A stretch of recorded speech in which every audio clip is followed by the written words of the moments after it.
जय हिंद साथियों, स्वागत है आप सभी का आपके अपने YouTube channel target with Ajit में। साथियों, उम्मीद करता हूं कि आप सभी स्वस्थ होंगे और अपनी अपनी तैयारी ज़बरदस्त तरीके से कर रहे होंगे। तो साथियों, आज के इस वीडियो में हम डिस्कस करने वाले हैं कृषि विज्ञान के उन सभी महत्वपूर्ण प्रश्नों के बारे में जो कि UP university AGTA, IFFCO AGT exam के लिए मोस्ट इंपॉर्टेंट हो जाती हैं। तो सही प्रश्नों को ध्यान से देखिएगा क्योंकि दिए गए सभी क्वेश्चंस एग्जाम ओरिएंटेड और सिलेक्टिव हैं। और साथियों, वीडियो के लास्ट में कुछ क्वेश्चन आप सभी लोग के लिए होमवर्क भी है जिसका आंसर कमेंट बॉक्स में जरूर दीजिएगा। तो आइए देखते हैं। जैसे पहला प्रश्न है, प्रदेश का सर्वाधिक चना उत्पादक क्षेत्र है। साथियों, most important question double star mark कर लीजिएगा कि प्रदेश का सर्वाधिक चना उत्पादक क्षेत्र कौन सा होता है। तो याद रखिएगा, बुंदेलखंड क्षेत्र जो हो जाता है उत्तर प्रदेश का सर्वाधिक चना उत्पादक क्षेत्र हो जाता है। नेक्स्ट क्वेश्चन है, निम्न में से कौन सा फसल चक्र पूर्वी उत्तर प्रदेश के लिए सर्वाधिक उपयुक्त है। साथियों, PCS तक के एग्ज़ाम के लिए क्वेश्चन मोस्ट इंपॉर्टेंट है। कई बार के PCS के एग्ज़ाम में भी ये क्वेश्चन पूछा चुका है कि जो कि निम्न में से कौन सा फसल चक्र पूर्वी उत्तर प्रदेश के लिए सर्वाधिक उपयुक्त है। तो याद रखिएगा, मक्का, तोरिया, गेहूँ, ये कौन सा होता है पूर्वी उत्तर प्रदेश के लिए फसल चक्र हो जाता है। इंपॉर्टेंट क्वेश्चन है, याद रखिएगा, आप सभी के UPTA के एग्ज़ाम में पूछा जा सकता है। नेक्स्ट क्वेश्चन है, निम्नलिखित में से कौन सा विकल्प उत्तर प्रदेश के महत्वपूर्ण अनाज फसलों के नाम का उल्लेख करता है।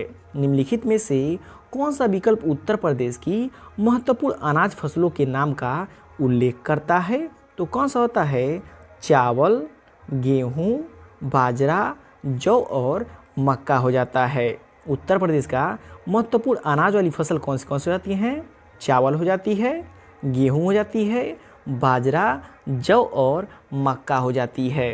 तो इम्पोर्टेंट क्वेश्चन है, याद रखिएगा।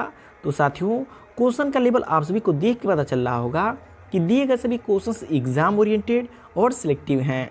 तो वीडियो की क्वालिटी और कंटेंट आप सभी को पसंद आ रहा हो तो प्लीज़ वीडियो को लाइक और चैनल को सब्सक्राइब जरूर कर लीजिएगा क्योंकि मैं डेली आप सभी HTA स्टूडेंट्स के लिए ऐसे ही रिवीजन क्लास लेकर के आता रहता हूँ।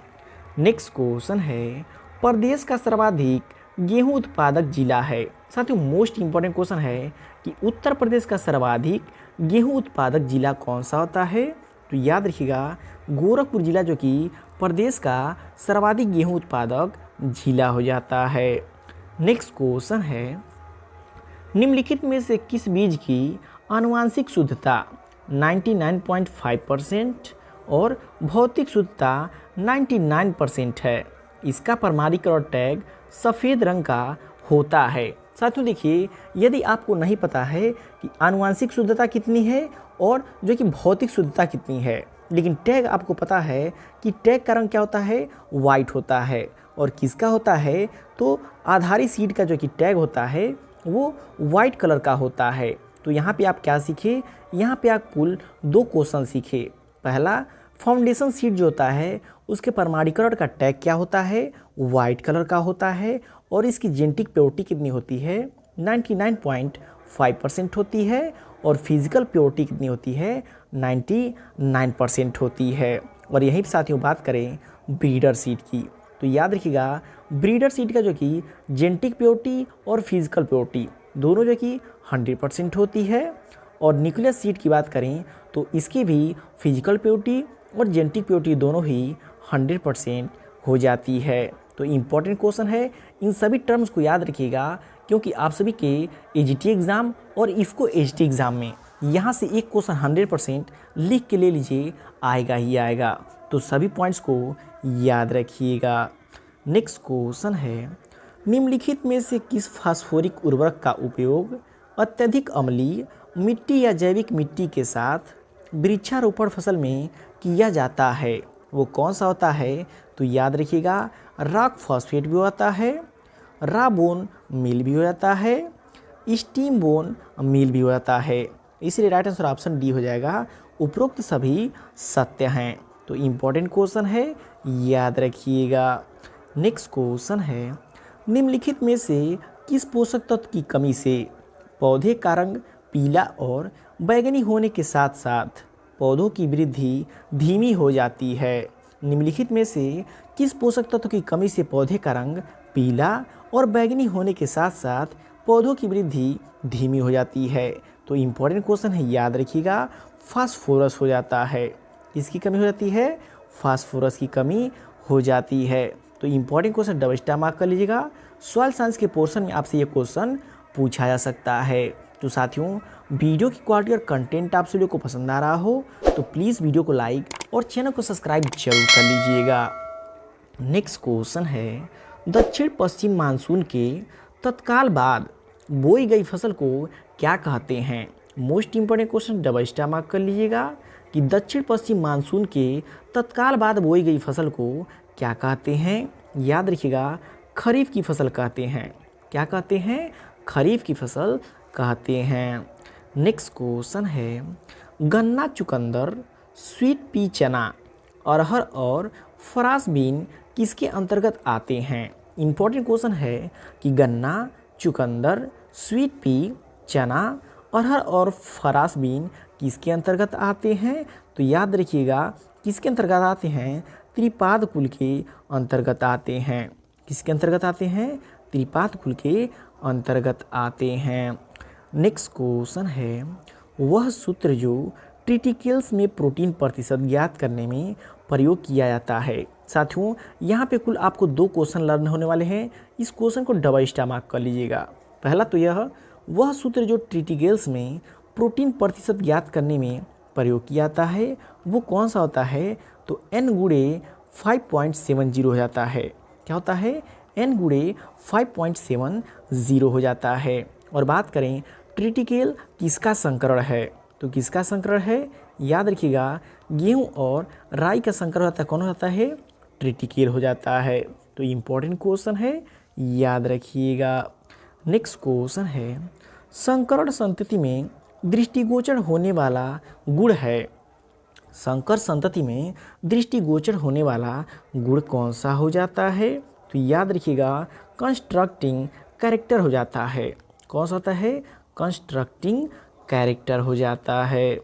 नेक्स्ट क्वेश्चन है, केंद्रीय सोयाबीन अनुसंधान केंद्र मध्य प्रदेश में कहाँ पे स्थित है? साथियों, केंद्रीय सोयाबीन अनुसंधान केंद्र ये तो जानिए मध्य प्रदेश में स्थित है, लेकिन मध्य प्रदेश में कहाँ पे स्थित है? तो याद रखिएगा, इंदौर में स्थित है। मध्य प्रदेश के इंदौर में स्थित है। तो इम्पोर्टेंट क्वेश्चन है, याद रखिएगा। नेक्स्ट क्वेश्चन है, 1 वर्ग किलोमीटर में कितने हेक्टेयर होते हैं? 1 वर्ग किलोमीटर में कितने हेक्टेयर होते हैं? तो इम्पोर्टेंट क्वेश्चन, याद रखिएगा, 100 हेक्टेयर होते हैं। कितने हेक्टेयर होते हैं? 100 हेक्टेयर होते हैं 1 वर्ग किलोमीटर में। नेक्स्ट क्वेश्चन है, गन्ना और आलू में बीज उपचार का उद्देश्य है। गन्ना और आलू में सीड ट्रीटमेंट का पर्पस क्या होता है? तो याद रखिएगा, अंकुरण में सुधार करना। गन्ना और आलू में बीज उपचार का उद्देश्य क्या होता है? तो अंकुरण में सुधार करना हो जाता है। नेक्स्ट क्वेश्चन है, बताओ निम्नलिखित में से किस फसल चक्र की सस्य गहनता 150% है? इम्पोर्टेंट क्वेश्चन है कि इनमें से आपको बताना है कि किस फसल की फसल चक्र सस्य गहनता कितनी है? 150% हो जाती है।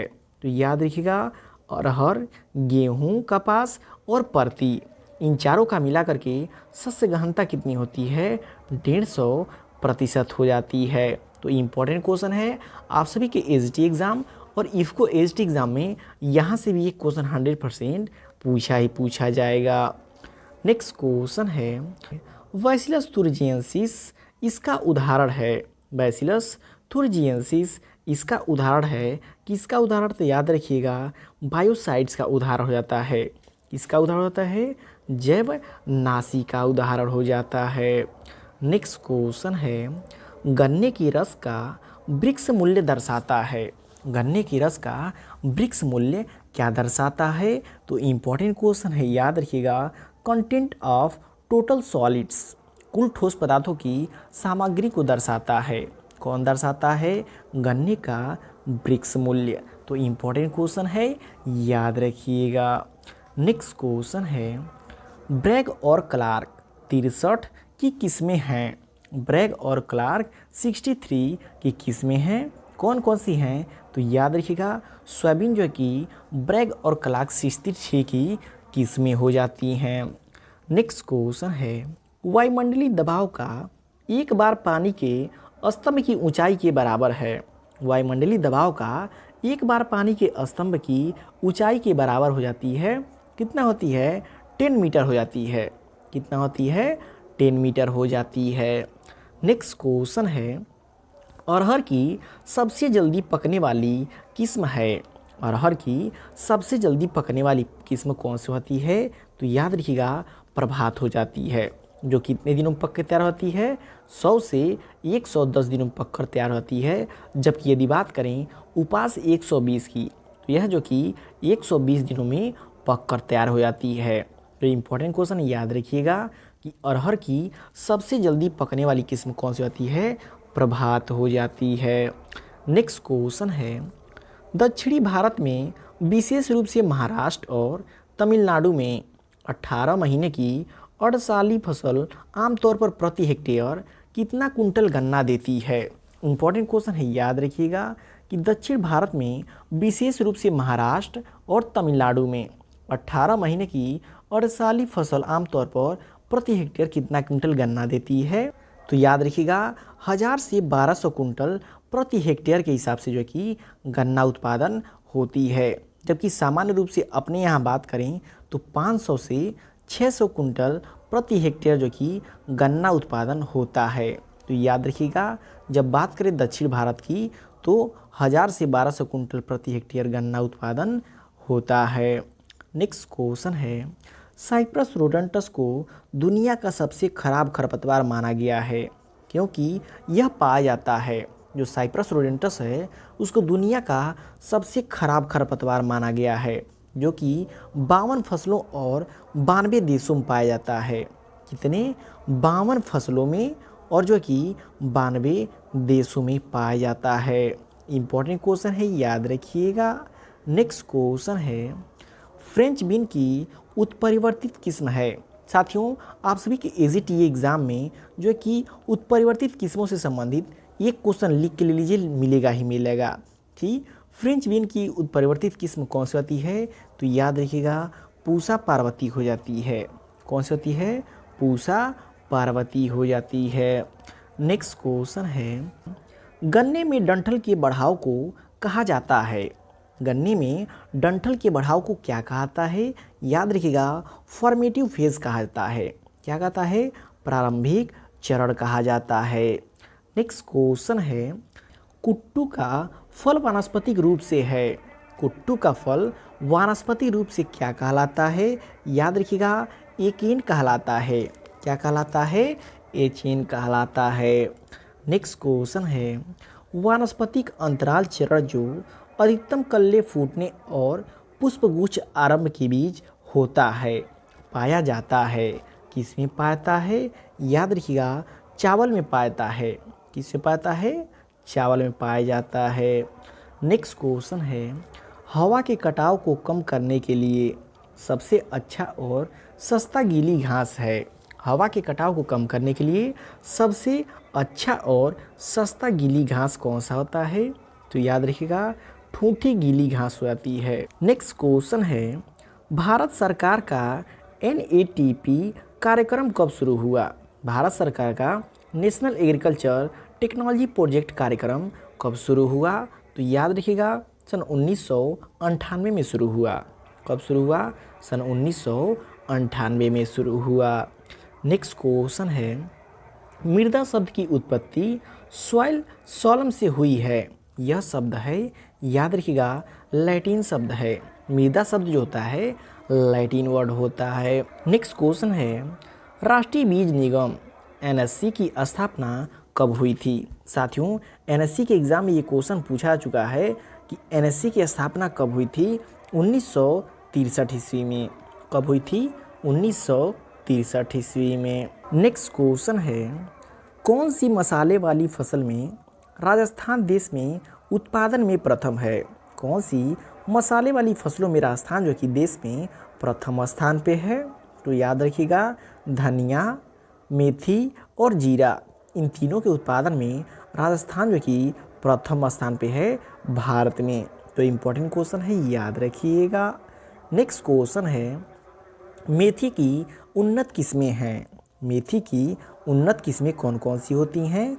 तो याद रखिएगा, RMT1, RMT143, राजेंद्र क्रांति, ये तीनों जो कि मेथी की उन्नत किस्में हो जाती हैं, इसलिए राइट आंसर ऑप्शन डी हो जाएगा, उपयुक्त सभी। नेक्स्ट क्वेश्चन है, मेथी की बीज दर है। मेथी की सीड रेट कितनी होती है? तो याद रखिएगा, 20 से 25 किलोग्राम प्रति हेक्टेयर हो जाती है मेथी की सीड रेट। तो इम्पोर्टेंट क्वेश्चन है, याद रखिएगा। नेक्स्ट क्वेश्चन है, धनिया की किस्म है, इनमें से धनिया की किस्म कौन सी है?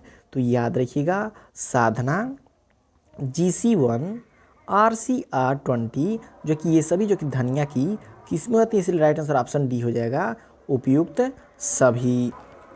नेक्स्ट क्वेश्चन है, मेथी है, मेथी जो कि सेल्फ पॉलिनेटेड है या फिर क्रॉस पॉलिनेटेड है या फिर ऑफन क्रॉस पॉलिनेटेड है? तो याद रखिएगा, जो मेथी होती है सेल्फ पॉलिनेटेड होती है। मेथी क्या होती है? सेल्फ पॉलिनेटेड होती है। नेक्स्ट क्वेश्चन है, सौंफ का बीज दर रखते हैं, सौंफ का सीड रेट कितना रखते हैं? तो याद रखिएगा, जो कि 8 से 10 किलोग्राम प्रति हेक्टेयर रखते हैं। कितना रखते हैं? 8 से 10 किलोग्राम प्रति हेक्टेयर रखते हैं सौंफ का सीड रेट।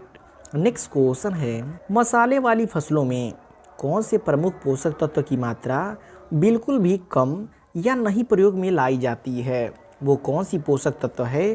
तो याद रखिएगा, पोटास पोषक तत्व का प्रयोग जो कि मसाले वाली फसलों में या तो बहुत कम किया जाता है या तो प्रयोग ही नहीं किया जाता है। तो इम्पोर्टेंट क्वेश्चन है, याद रखिएगा। नेक्स्ट क्वेश्चन है, मसाले वाली फसलों में प्रमुख कीट मोयला के नियंत्रण हेतु प्रयोग करते हैं। मसाले वाली फसलों में प्रमुख कीट मोयला का नियंत्रण हेतु किसका प्रयोग करते हैं? तो याद रखिएगा, एसीफेट, डाइमिथोएट, मेटासिटोक्स, इन सभी का प्रयोग करते हैं, इसलिए राइट आंसर ऑप्शन डी हो जाएगा, उपयुक्त सभी। नेक्स्ट क्वेश्चन है, जीरे की बीज दर है, जीरे की सीड रेट कितनी होती है? 12 से 15 किलोग्राम प्रति हेक्टेयर होती है जीरे की सीड रेट। नेक्स्ट क्वेश्चन है, धनिया की फसल की प्रमुख व्याधि है, धनिया की फसल की प्रमुख व्याधि कौन सी होती है? तो याद रखिएगा, जड़ गलन भी होती है, पाउडरी मिल्ड्यू भी होती है, डाउनी मिल्ड्यू भी होती है, इसलिए राइट आंसर ऑप्शन डी हो जाएगा, उपयुक्त सभी। धनिया की फसल की प्रमुख व्याधियाँ कौन कौन सी हैं? जड़ गलन, पाउडरी मिल्ड्यू, डाउनी मिल्ड्यू। तो याद रखिएगा। लास्ट क्वेश्चन जो कि आप सभी लोग के होमवर्क भी है, जिसका आंसर कमेंट बॉक्स में जरूर दीजिएगा। देखते हैं कितने लोग सही आंसर कमेंट करते हैं कि जीरे का कुल है, जीरे की फैमिली क्या हो जाती है? तो इम्पोर्टेंट क्वेश्चन है, याद रखिएगा। देखते हैं कितने लोग इसके सही आंसर कमेंट बॉक्स में देते हैं। तो साथियों, ये आपके कृषि विज्ञान के वे सभी महत्वपूर्ण प्रश्न जो कि UPSC AGTA, IFFCO AGT exam के लिए मोस्ट इंपॉर्टेंट हो जाती हैं। तो वीडियो की क्वालिटी और कंटेंट आप सभी को पसंद आया हो तो प्लीज़ वीडियो को लाइक और चैनल को सब्सक्राइब जरूर कर लीजिएगा।